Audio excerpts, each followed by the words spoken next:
15 सितंबर की रात में एक ब्रिगेडियर की बेटी और एक आर्मी ऑफिसर की मंगेतर के साथ रोड रेस की घटना होती है। और इस घटना का खुलासा होता है 19 सितंबर को।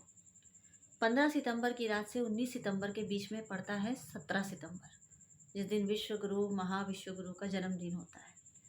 विश्व गुरु उड़ीसा में थे 17 सितंबर को, और वहाँ पर उन्होंने महिला सशक्तिकरण की, महिला सुरक्षा की, महिलाओं के बारे में जितनी अच्छी लाइनें हो सकती हैं उसको वहाँ पर बोल कर आए।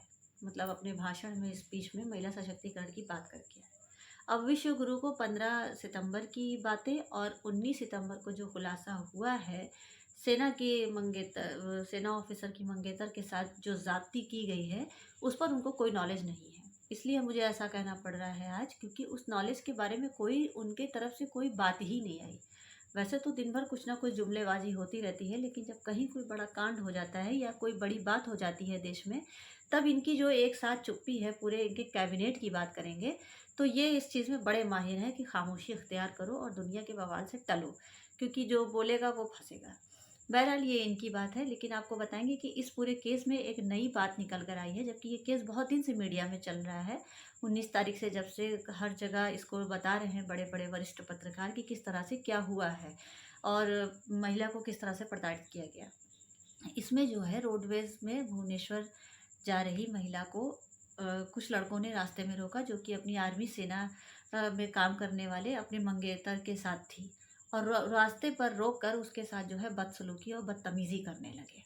उस बदतमीज़ी में ये हुआ कि उल्टे सीधे बात कहना और उसके मंगेतर के सामने ही उस लड़की के साथ धक्का करना, जबकि वो लड़की जो सेना ऑफिसर की मंगेतर है, वो एक वकील भी है और एक छोटा-सा रेस्टोरेंट भी चलाती हैं, और रात में वो अपने ऑफिसर्स के साथ कहीं जा रही थी, उनको रोका गया और रास्ते में ही लड़के जो है बार-बार उनको तंग कर रहे थे, उन कपड़ा पहनने पर और उनके बहुत सारी चीज़ों पे ऐसे क कमेंट्स पास किए जा रहे थे, जो सही नहीं था। उसने जबकि ये भी बताया कि वो लड़के बार-बार जो वहाँ के इस टाइम चीफ मिनिस्टर हैं, मुख्यमंत्री हैं, मोहन मांझी नाम है उनका, उनका नाम ले रहे थे। तो कभी कोई कहता कि वो मुख्यमंत्री हैं, कभी कोई कहता कि वो उड़ीसा के प्रधानमंत्री हैं। ये लड़के जो हैं पढ़ाई से इंजीनियर बताए जा रहे हैं, और इंजीनियर ग्रेड के, इंजीनियर लेवल के होकर इस तरह की बदसलूकी जो इन्होंने किया, वहाँ से किसी तरह से ये दोनों अपनी जान बचाकर भागे।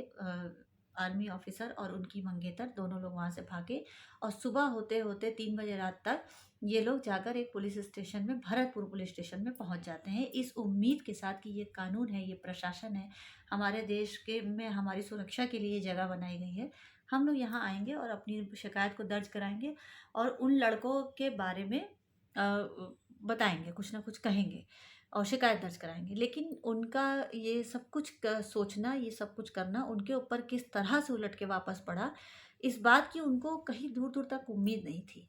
पुलिस वालों ने बगैर पूरी बात को सुने हुए किसी चीज़ के, भरतपुर पुलिस की बात करेंगे, उस महिला के साथ जो कि वकील भी है, उसके साथ ऐसी बर्बरता की, इस तरह का असॉल्ट किया, मतलब इस तरह का उसको पीड़ित किया कि जब उन्होंने मीडिया में आकर अपने बारे में बताया, तो उससे देश की कोई भी महिला सिर्फ शर्मसार हो सकती है सुनकर।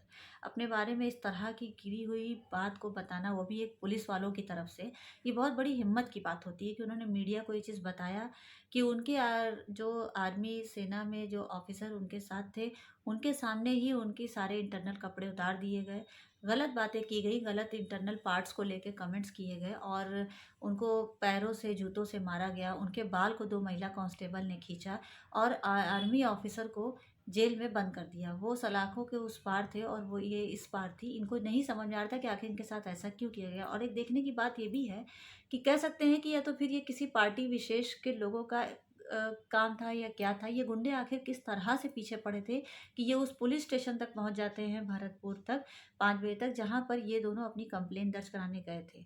और सबसे बड़ी सोचने की बात ये है कि आखिर ऐसा क्यों हुआ? पुलिस स्टेशन इंसान क्यों जाता है? इंसान बीमार होता है, अस्पताल जाता है ठीक होने के लिए। पुलिस स्टेशन जाता है अपनी किसी कंप्लेंट के लिए, किसी बात के लिए। लेकिन वहाँ पर ये उल्टा रिएक्शन जो हुआ है, इस तरह से उन लोग को मारा-पीटा गया, इस तरह से उनके ऊपर जो है सारी रात जो बीत गई उस चीज़ को कहीं पे कुछ किया नहीं गया। अब पुलिस आकर सामने ये कह रही है कि हमने 7 लड़कों को गिरफ्तार किया है, सातों इंजीनियर की पढ़ाई करते हैं, जिसमें से 1 वाहन और 11 मोबाइल उनके पास मिले हैं। पुलिस जिस तरह से इस केस को दिखाना चाह रही है, दरअसल ये केस उस तरह से है नहीं। कहने की बात ये है कि जहाँ-जहाँ इनकी सरकार आती है, वहाँ-वहाँ पे इनकी मौन और चुप्पी क्यों साथ में आ जाती है। ऐसे तो कोलकाता में सब लोग बहुत उछल रहे थे, पूरा कैबिनेट उछल-उछल के टेबल पर आ जा रहा था। और राष्ट्रपति द्रौपदी मुर्मू भी ये बात लिखती हैं कि वो कोलकाता से बहुत संवेदनशील हो गई थीं, वहाँ के केस से, सारी चीज़ों से हो गई थी, जबकि वो सेना प्रमुख हैं, उनको वहाँ पर आखिर उनकी हाय क्यों नहीं निकली? क्यों इस तरह सेना के लोगों के साथ बदसलूकी हो रही है? अभी कुछ दिन पहले मध्य प्रदेश में कुछ ऑफ़िसर्स के साथ एक महिला घूमने निकली थी, वहाँ भी उनके साथ बहुत ज़्यादा बदसलूकी हुई थी, बहुत सारी चीज़ें ऐसी हुई थी।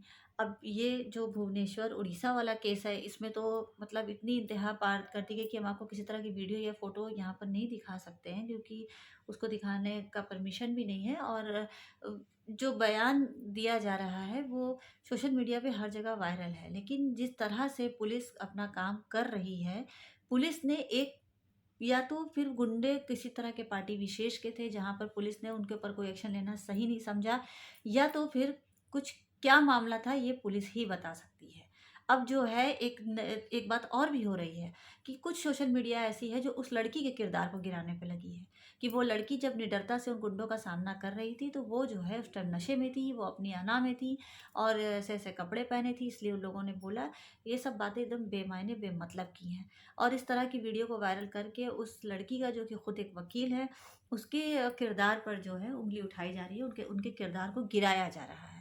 जब सेना को इस्तेमाल करना होता है, अगर हम आपको एक बात बता दें अभी जाते-जाते, कि अभी वक्फ बोर्ड की बात चल रही थी, तो कुछ नफ़रती लोगों ने जो देश में आग लगाने का काम करते हैं ख़ास तौर से, ट्विटर पे उन्होंने लिखा कि ये पूरा वक्फ बोर्ड उठा के सेना को दे देना चाहिए। मतलब सेना के प्रति कितनी दिखा रहे थे कि हमदर्दी है हमारे अंदर। और आज सेना की में रहने वाले एक सेना ऑफिसर की मंगेतर के साथ इस तरह की बदसलूकी गई, सब लोग क्यों चुप हैं? जो लोग आंदोलन उठाते हैं वो भी आखिरी में चुप हो जाते हैं, और जो लोग चुप हैं वो तो चुप हैं ही खैर। ये पूरा मामला देश में सेना ऑफिसर के मंगेतर के साथ हुआ है, वो ब्रिगेडियर की बेटी भी हैं, खुद वकील भी हैं। इस पूरी खबर पर आपका क्या कहना है? कमेंट्स बॉक्स में हमें ज़रूर बताइए, और यूपी टाइम्स 24 को सोशल मीडिया के हर प्लेटफॉर्म पे फॉलो करिए और सब्सक्राइब करिए। जय हिंद, जय भारत।